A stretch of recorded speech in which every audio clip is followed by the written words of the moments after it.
Inilah rekor cetak sawah terbesar di dunia yang sedang digarap pemerintah Indonesia. Sebuah langkah ambisius di bawah arahan langsung Presiden untuk mencetak 3 juta hektar sawah baru dalam waktu beberapa tahun ke depan. Proyek ini tidak hanya menjadi kebanggaan nasional, tapi juga menjawab tantangan besar ketahanan pangan dunia di tengah krisis global yang kian terasa. Yang membuat proyek ini begitu monumental adalah keterlibatan sektor swasta dalam skala yang belum pernah terjadi sebelumnya. Haji Isam, pengusaha nasional yang dikenal visioner, turut ambil bagian besar dalam proyek ini.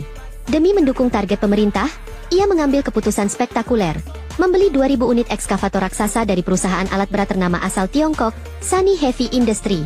2.000 unit ekskavator ini akan diterjunkan serentak ke berbagai wilayah Indonesia, dari Merauke di Papua, Kalimantan Tengah, hingga daerah potensial lainnya, untuk mengubah lahan tidur, rawa, dan gambut menjadi sawah produktif. Inilah pertama kalinya Indonesia melakukan mekanisasi pertanian dalam skala masif, untuk membuka lahan baru yang terintegrasi dengan sistem irigasi modern. Dampaknya tak hanya pada peningkatan luas lahan pangan, proyek ini akan memicu pergerakan ekonomi di berbagai sektor, mulai dari rantai pasok alat berat, distribusi pupuk dan benih, hingga tumbuhnya industri pengolahan hasil pertanian.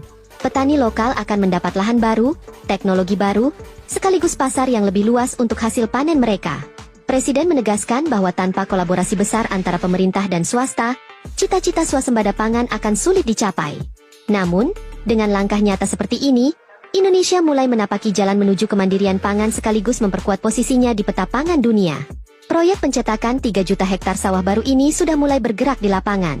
Merauke menjadi salah satu pusat utama pengembangan, memanfaatkan hamparan lahan luas yang sebelumnya belum tergarap optimal.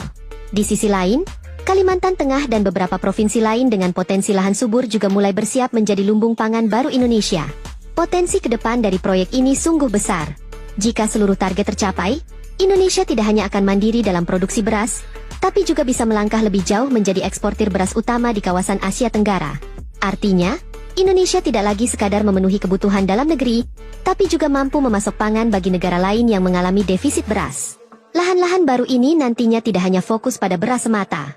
Pemerintah sudah merancang agar sebagian area juga bisa diarahkan untuk komoditas pangan strategis lain seperti jagung, kedelai, hingga tebu. Dengan cara ini, ketergantungan pada impor bisa ditekan, bahkan mungkin dihilangkan sama sekali dalam jangka panjang. Lebih dari itu, pencetakan sawah baru ini akan menjadi pintu masuk menuju pertanian modern berbasis teknologi. Mulai dari irigasi pintar, mekanisasi panen, penggunaan drone untuk pemupukan, hingga sistem sensor tanah untuk efisiensi pemakaian air dan pupuk, semuanya akan diterapkan secara bertahap. Dengan cara ini, produktivitas lahan per hektar bisa meningkat berkali lipat dibanding cara konvensional. Kolaborasi antara pemerintah, investor swasta seperti Haji Isam,